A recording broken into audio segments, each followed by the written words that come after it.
We're following a developing situation out of Orlando, Florida. Deputies say a gunman shot and killed 4 people, then turned the gun on himself.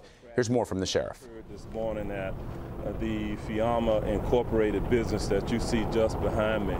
Our hearts and prayers go out to the families of the victims this morning. I will share more detail about what has occurred.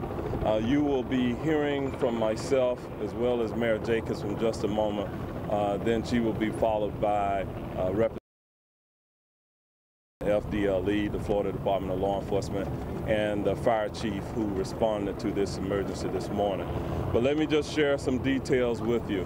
At about 8:03 a.m. this morning, we received a 911 emergency call into our communications center about an active shooter situation here at the Fiamma Incorporated business. This is a worldwide business that primarily provides accessories for RVs. At about 8:45 a.m. this morning, we were dispatched here to this call. Deputies arrived on scene just 2 minutes later to the active shooter call for service. Once they arrived here, they found multiple individuals that had been shot. 3 male victims were deceased at that time. 1 female victim was deceased. A 5th person, a male, was transported to the Orlando Regional Medical Center where he subsequently died as a result of his injuries. There were 7 survivors, individuals who were inside this business who are being interviewed presently by detectives from the Orange County Sheriff's Office. We have a 45-year-old subject who is deceased inside as a result of his own means. The individual was armed with a handgun and a knife this morning. There's no indication that he used a knife on any of the victims, but shot 5 innocent people this morning and then turned the gun on himself and killed himself. The individual in question is a former employee of this business. He was fired sometime in April of this year. So he was a disgruntled employee that came back to this business this morning. In terms of our history of this business, we have very few records of any significance here. However, about 3 years ago, in June of 2014, we did respond to this business in which the subject who is responsible for the deaths this morning was the subject of a workplace violence incident in which he allegedly battered another employee here in the business. There were no charges actually of that time. In terms of this subject, this 45-year-old subject, when we look into his criminal history, what we have found is that he has a criminal history minor in nature. Charges such as possession of marijuana, DUI, and misdemeanor battery. At this time, we have no indication that this subject is a member of any subversive type organization. We have no indication that this subject is a participant in any type of terror organization. What this is at this point is likely a workplace violence incident. We will get more into the details of the investigation as it unfolds. At this time, we have designated a reunification location for the family members. What we're asking individuals who may be related to persons who work at this business, we have set up at Full Sail University, which is located at 3535 North Forsyth Road, a family reunification site. Families are able to respond there to a building called the Live One Building, the Live One Building. We have deputy sheriffs who are there who will direct family members to that particular location.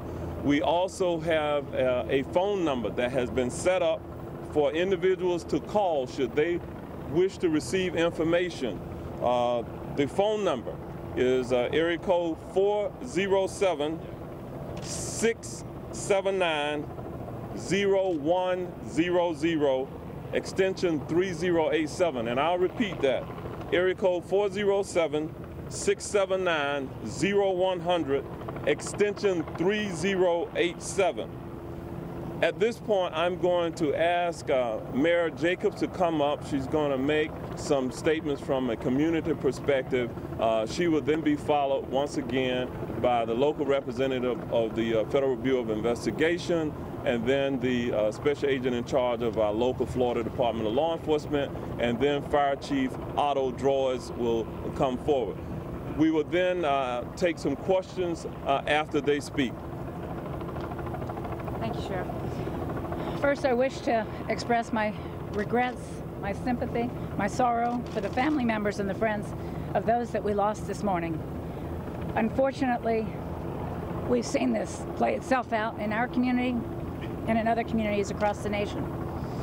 And it is incumbent upon all of us not to become complacent or become callous to these horrific situations, but for each of our citizens to be vigilant. If they see something that seems abnormal, they need to say something.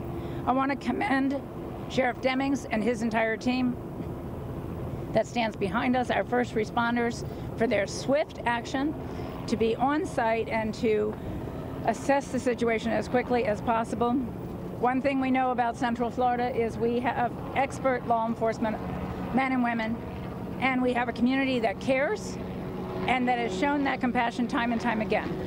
And a community that I know will display that same compassion for the families that have lost their loved ones here today. Thank you.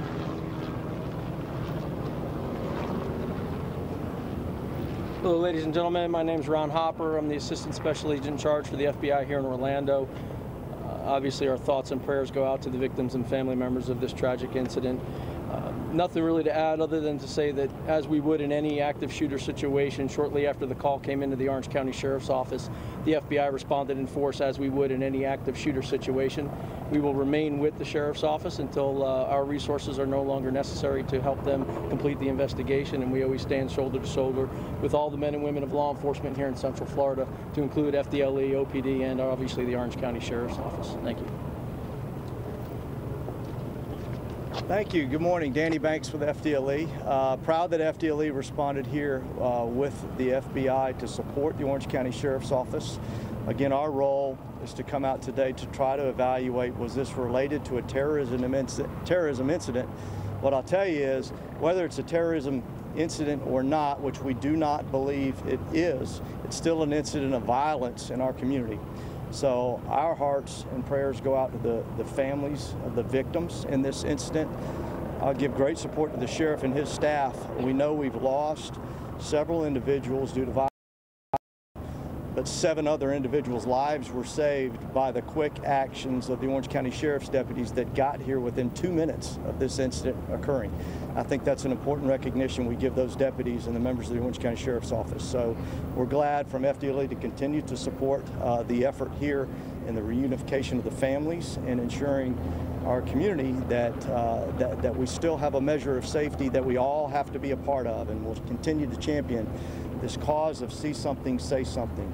Information that may be indicators of this type of activity in our community needs to get to law enforcement so we can try to prevent these from happening again in the future. So thank you, Sheriff. Chief. First of all, I'd like to add my prayers and condolences certainly to the families and to the community at this time of our grieving. As far as fire rescue operations go, I can tell you it was a coordinated effort along with the Sheriff's Office. As soon as the scene was cleared, less than 3 minutes later, the patients were being assessed. The initial 4 victims, along with the shooter, were declared to have injuries incompatible with life. The 6th person was assessed and moved off the scene en route to the hospital within just a few minutes, and was given the best opportunity at survival because of the coordination between the Sheriff's Office and Fire Rescue. Thank you. Sheriff. Thank you. At this point, we will entertain any questions that you may have, and I will tell you up front that it is our plan to do another press briefing at 1 o'clock or 1 p.m. today, in which at that time we will identify, hopefully we will be able to identify the victims and other individuals that were involved in this incident. Sheriff, do you know where this happened in this building? This is, as you can see behind us, it's a fairly sizable business, and the people who came to work this morning were going about their business, but it occurred in multiple different locations there in the business, and the shooter himself actually took his life, and he's actually inside the business as well. Was this a secure building, or did this man have to follow somebody in to get inside? Did he threaten people to get his way inside? What do you know about that? I don't have all the details at this point how he was able to get into the building.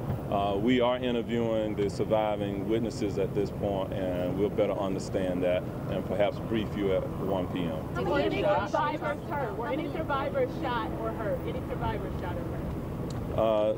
None of the survivors were shot or hurt. How many employees were there when all of this was happening? Do you guys know? How many employees total? There was probably 12 employees that were inside the building at the time. At this point, do you know if he was shooting at random or going for specific targets?